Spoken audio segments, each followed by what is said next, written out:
Bonjour à tous, c'est Claire, bienvenue dans cette vidéo qui est une vidéo qui correspond à un tag, une réponse à un tag que j'ai été invitée à suivre où chacun présente ses 10 decks, ses 10 jeux préférés sur le thème des animaux ou avec des animaux dessus. Donc vous allez voir, moi je vais vous en présenter plusieurs.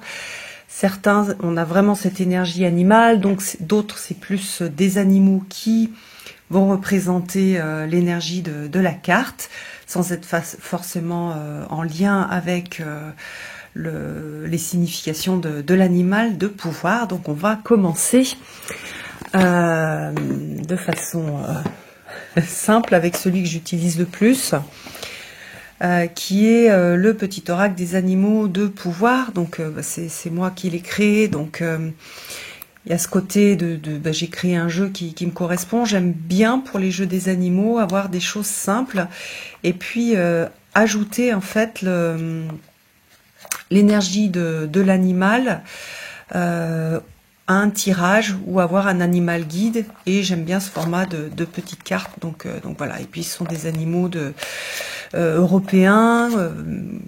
Et voilà, donc ça correspond un peu aux animaux que l'on peut voir ou que l'on a dans les contes, parce qu'il y a certains animaux, voilà, les loups, on ne peut plus beaucoup en voir. Et donc voilà, donc celui-ci c'est mon préféré, et puis j'adore l'illustration qu'a faite Célia, je la trouve super jolie, super inspirante. J'aime bien la couleur, bon bref, voilà. Alors ça c'est donc le premier, sachant que tous les autres, vous allez voir, il y en a que j'utilise beaucoup, et il y en a d'autres que j'aime beaucoup, mais que j'utilise moins, et il est possible aussi que j'ai oublié certains jeux. Donc voilà, l'idée c'est de vous présenter 10 jeux, puis vous verrez s'il y en a un qui vous parle ou non. Alors le deuxième, c'est l'oracle de la présence animale et ancestrale d'Antoinette Charbonnel, qui je trouve est super beau. J'aime beaucoup, je l'aime beaucoup au niveau esthétique. En plus elle a fait un travail très sympa. On a aussi les mots-clés donc sur des petites cartes, et on a un livre donc qui est bilingue, donc il y a que la moitié donc d'infos en français, mais il y a pas mal de choses et c'est lié à la roue médecine. Voilà, donc je trouve qu'il est intéressant. Moi, j'utilise pas forcément la roue médecine quand je vais le sortir. Alors, il y a des plantes aussi, il n'y a pas que des animaux. Moi, ce que j'utilise, c'est voilà, l'illustration et le petit mot. Alors, je garde en fait les plantes avec. Il n'y a pas que voilà, j'ai pas séparé les deux jeux. Je l'avais fait au début, mais en fait, je les ai remélangés. Et voilà, je trouve que c'est super joli. J'adore ce qu'elle a fait. C'est vraiment, il est vraiment très beau. J'aime bien parce qu'il y a ce côté un peu chamanique. On connaît bien les animaux. Ils sont pas mis dans des positions où, par exemple ici, où on a et l'animal et quelque chose de symbolique, comme ici où on voit les deniers. Donc là, on a vraiment l'animal, le portrait d'un animal. Donc j'aime bien parce que j'en ai pas beaucoup des jeux comme ça.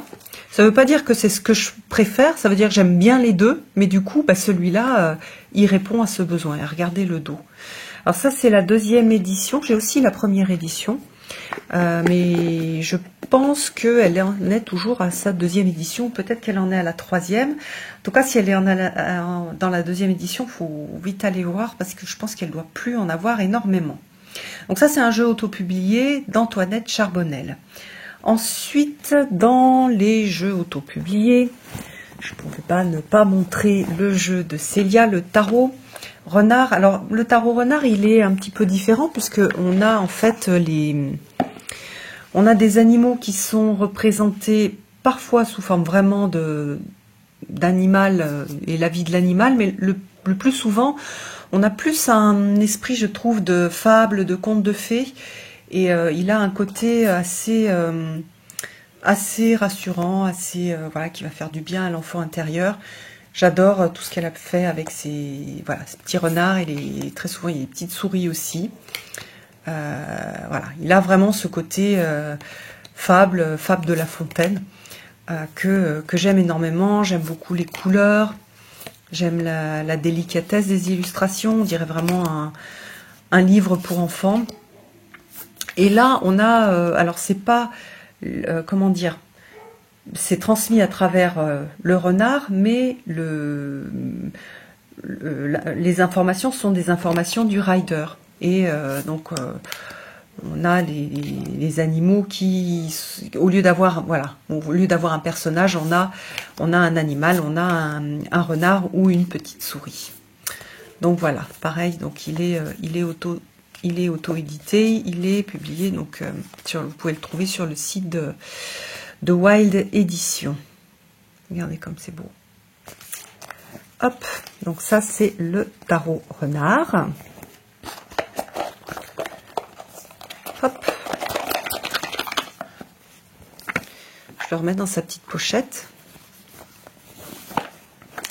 Ensuite, il y a un tarot qui est un mass market qui est très très bien fait. Et celui-ci, il est vraiment... alors, j'ai deux... Oh mince, j'ai pas... Zut, j'ai pas sorti le bon. Bon, bah, je vous montrerai pas les cartes. Je me suis trompée. Elles sont dans son... en fait, il est dans une pochette comme ça, comme le tot. Et donc là, c'est le tot. Mais c'est le tarot de l'animal totem. D'ailleurs, pour moi, c'est surtout le livre qui est intéressant, où on a cette idée de... Il y a une explication de pourquoi cet animal a été choisi pour représenter cette énergie. Donc c'est voilà, c'est vraiment bien fait.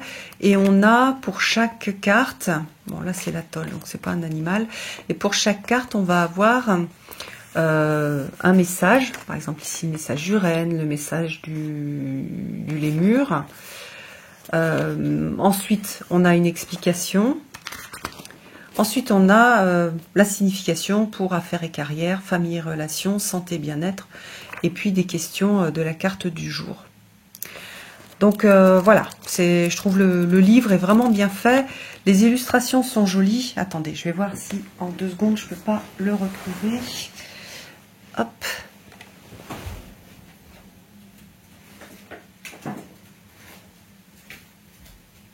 Non, c'est pas celui-là non plus.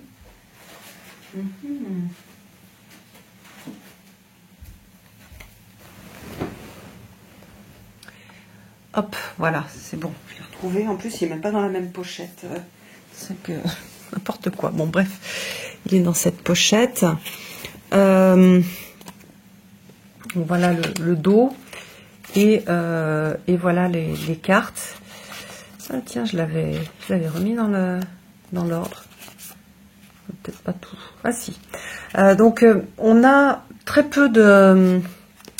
Enfin, on peut avoir certains symboles, mais les animaux ne sont pas présentés comme étant pratiquement des humains. On les a, voilà, l'impératrice, on a, alors je sais pas ce que c'est, on dirait un auroch, ou qui est comme on pourrait prendre une photo. Donc ils sont représentés dans une position plutôt naturelle, mais on va avoir des choses supplémentaires, comme par exemple ici, l'ermite est présenté avec le soleil entre les antennes, donc c'est super joli. La coccinelle aussi, elle est placée à un endroit particulier, mais voilà, ils n'ont pas de chapeau, des petites bottes ou un petit sac à dos.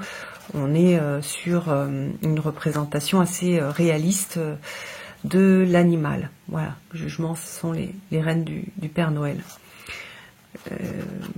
Voilà, et à chaque fois que j'ai fait des tirages avec ce jeu-là, j'ai eu des informations et des réponses qui étaient super intéressantes. Donc c'est un jeu que j'utilise peu, mais que j'aime beaucoup. À nouveau, ce que j'aime, c'est dans ce jeu-là, c'est le guide que je trouve très bien fait, parce que même si je travaille avec pas mal d'animaux totems, je les connais pas tous. Donc voilà, il donne plein d'informations intéressantes.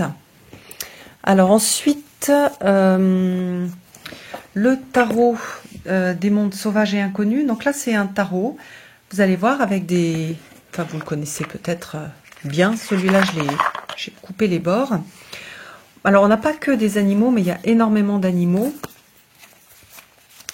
Et il y a un travail à l'encre qui est magnifique, un travail symbolique aussi. Et je trouve que c'est un tarot qui est très en lien avec le monde animal. Je l'adore, je l'ai beaucoup utilisé, je me remets à l'utiliser beaucoup. Il est, je trouve, assez incroyable. Il est un peu difficile pour des débutants parce qu'on n'a pas des scènes de vie, on a plutôt des animaux ou alors des symboles. Mais je lui trouve quelque chose d'unique. Voilà, ça c'est une carte par exemple que j'aime beaucoup. La façon qu'elle a eu de représenter la carte est super intéressante. Je me souviens pas parce que j'utilise pas le livre, du coup je l'ai juste ressorti pour vous montrer ce qu'il y avait dedans, parce que je trouve qu'il manque un peu de détails.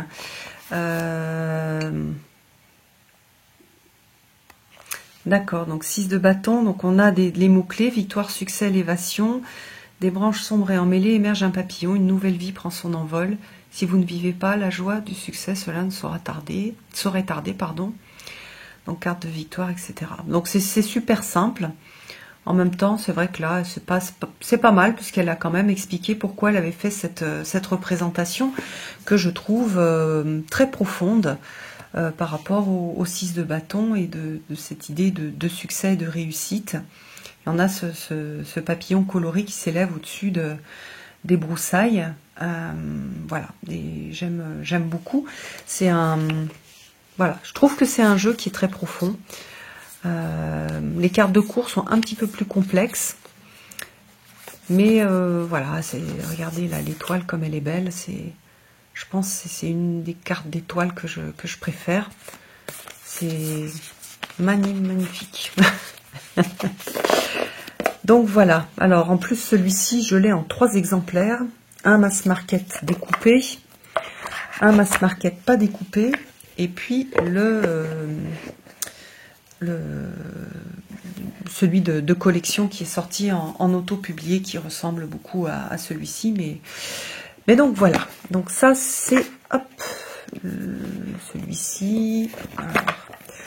Pousser un peu, voilà.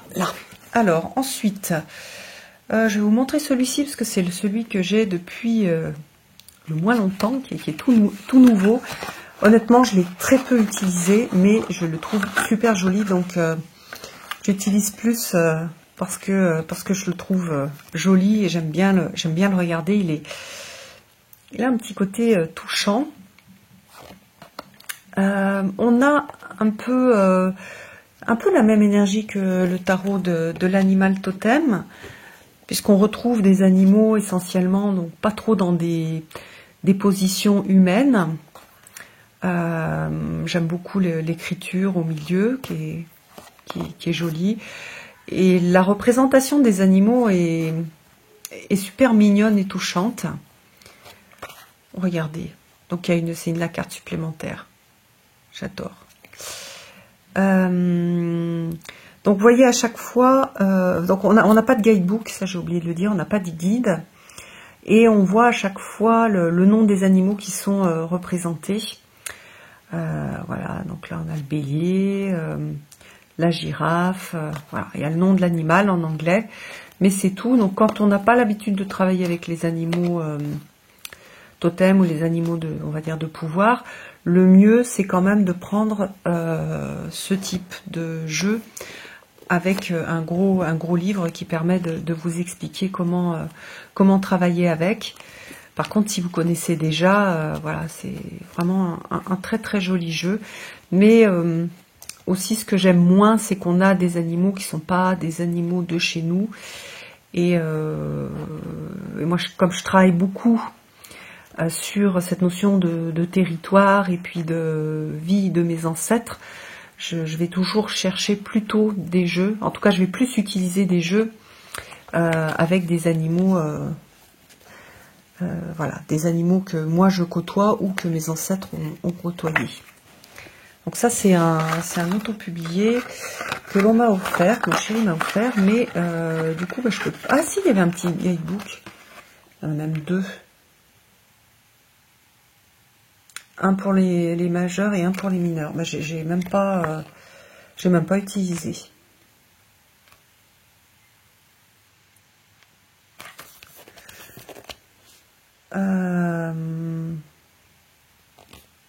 Si, on a quand même des choses sur la... Si, c'est pas mal.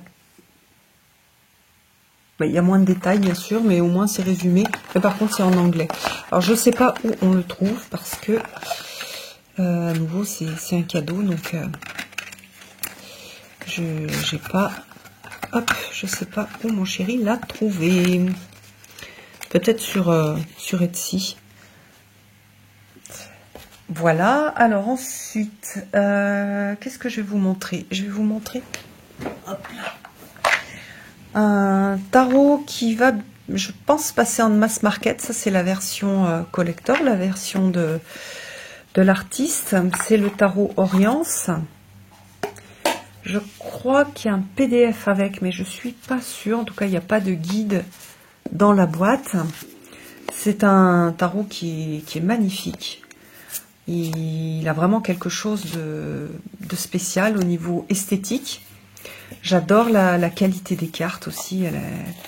J'aime bien, elles sont pas trop épaisses, elles sont pas trop fines non plus, donc elles sont un peu souples.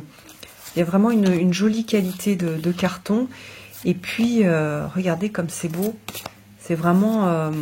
il y a un petit côté onirique. Oui, un côté onirique, un côté de... Regardez comme c'est mignon. C'est beau, voilà. Et c'est un jeu que j'aime beaucoup au niveau esthétique. Même chose, c'est pas... j'ai pas fait beaucoup de tirages avec. Et puis, lorsque je fais des tirages, j'utilise pas énormément les animaux. J'utilise plutôt ma connaissance des... en premier, ma connaissance du tarot. Et ensuite, je peux le lier à l'animal, ou parfois je ne le lie pas à l'animal, j'utilise juste la signification de la carte. Donc voilà. Donc, alors je sais pas s'il est déjà, regardez la petite... c'est pas une souris, je crois, on dirait un chinchilla. Je sais pas s'il est déjà sorti en mass market, mais je pense que oui. Et je connais pas la qualité en mass market. Si quelqu'un l'a, n'hésitez pas à commenter dessous pour que les autres aient l'information. Moi j'aime bien en fait... je l'aime bien. Enfin, c'est vraiment un jeu d'art pour moi. Et voilà. Hop, je vous montre la tranche aussi qui est magnifique. Alors,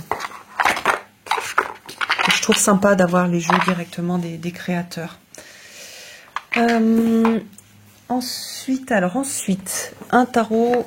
Donc, en fait, j'ai 3 tarots. Je vais vous les montrer, que j'utilise vraiment en tant que tarot et qui sont des tarots que j'ai beaucoup utilisés avec des animaux. Ils sont tous les 3 différents. Celui-là est plus symbolique, celui-là il est plus, on va dire, moderne et en même temps symbolique, un peu les deux. Et puis celui-là, c'est vraiment une balade dans la forêt et je l'aime énormément aussi. Donc ces 3-là, ce sont des tarots et je les utilise en tant que tarot. Les autres, le tarot de l'animal totem, par exemple, j'utilise pas trop en tant que tarot. Celui-ci, si je voulais l'utiliser, j'utiliserais plutôt l'animal, donc ce serait plutôt une utilisation type oracle. C'est pareil, là, je l'ai plutôt utilisé en tant que tarot, mais sans utiliser les animaux. Si je voulais utiliser les animaux, je l'utiliserais pas en tant que tarot, mais en tant qu'oracle. Il y en a un autre que je vous montrerai après, que j'utilise aussi un petit peu plus en tant qu'oracle. Mais ceux-là, c'est pour moi des tarots qui sont faciles à utiliser, qui ont vraiment été... oui, qui ont quelque chose qui qui ont vraiment été utilisés pour faire des tarots. Bon, puis celui, bien sûr, de Célia, pardon, j'oubliais, mais celui-là, c'est plus un tarot avec des représentations. Au lieu de mettre des personnages, elle a mis des petits renards. Donc voilà, il y a ce côté de conte, mais pour moi, c'est pas basé sur les animaux de pouvoir. Alors que ceux-là, si, mais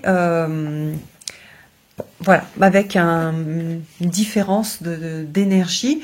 Alors je vais vous les montrer. Donc celui-là, je vous l'ai déjà montré. Celui-ci, je l'ai beaucoup utilisé. Il y a eu un moment où c'était pratiquement le seul que j'utilisais quand je faisais des tirages pour d'autres.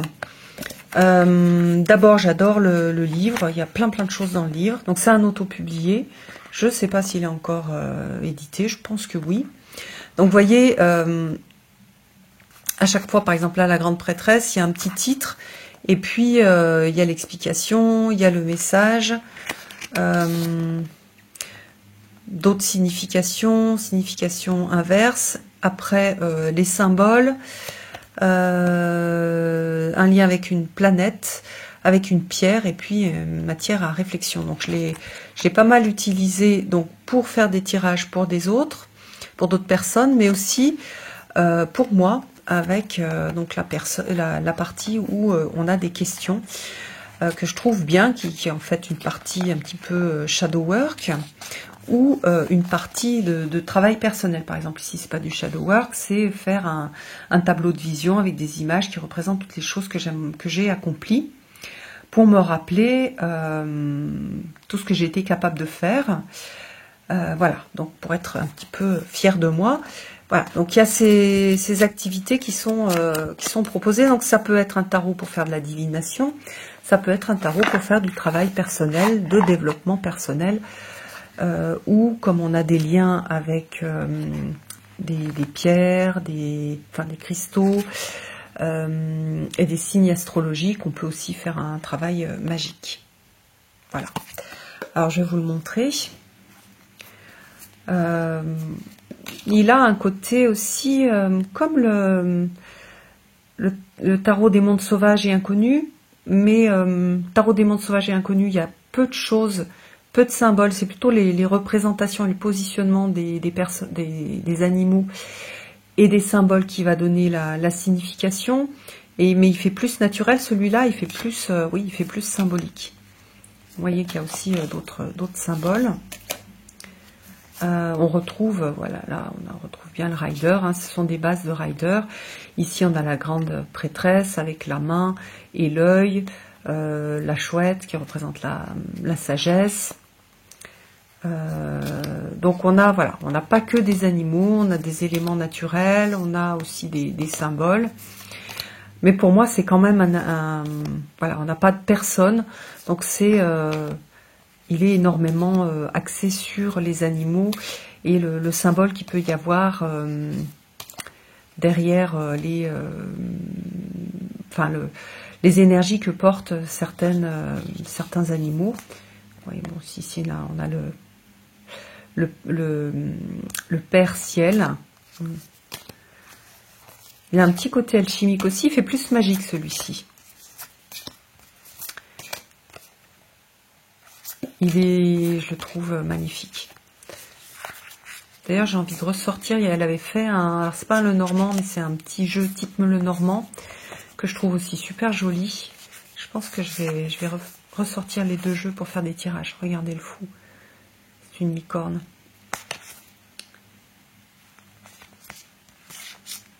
Le cœur nu, le magicien. Oui, il a un côté magique. Et moins animiste. Celui-là, il fait plus alchimique et l'autre fait plus animiste, je trouve. Voilà. Hop.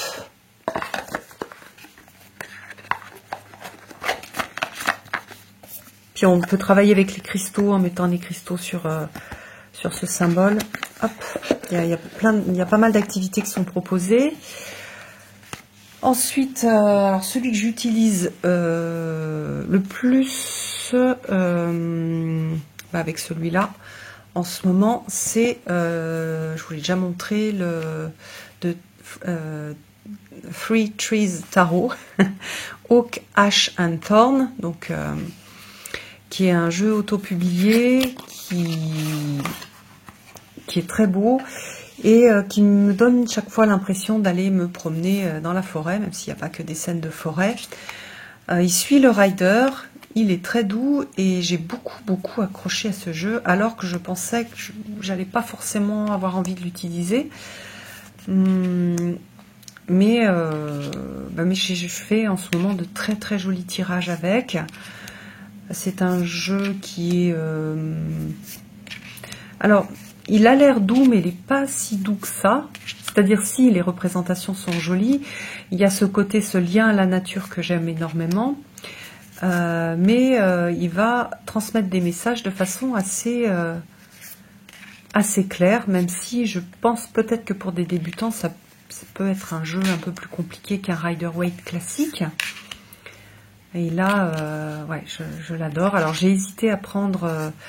il en a réalisé 2 autres, un avec des dragons, qui est en auto-publié, et un avec des chats, qui vient de sortir chez Llewellyn, donc qui n'est pas auto-publié. J'ai hésité à les prendre, et puis après je me suis dit que j'aime tellement celui-ci que quand j'aurai à choisir, c'est celui-ci que je vais prendre. Donc voilà, j'essaye de pas